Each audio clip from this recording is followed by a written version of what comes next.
Welcome to the Salmon Runs YouTube. Enjoy the video. You begin by opening WhatsApp and selecting the person or group you'll share with. This is essential because sharing starts from an active call. Once the video call connects, tap the three-dot menu or the screen share icon. This reveals the share options. Make sure your device has granted screen recording and microphone permissions beforehand so audio and visuals transmit smoothly.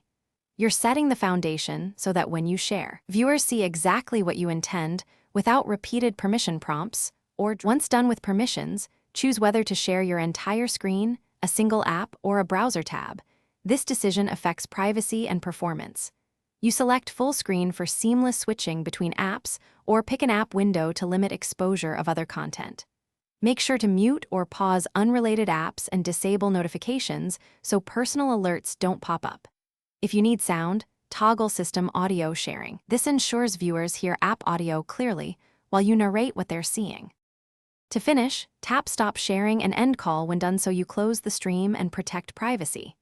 If the feed lags or stutters, make sure to close heavy background apps, switch to Wi-Fi, or lower the shared content's resolution to reduce bandwidth use. If viewers report a black screen, check permissions and re-enable screen recording for WhatsApp, then restart the call. This fix resolves most display issues. Keep one troubleshooting tip in mind. Test with a friend before important sessions to confirm everything works. Thanks for watching. Consider subscribing if we helped you.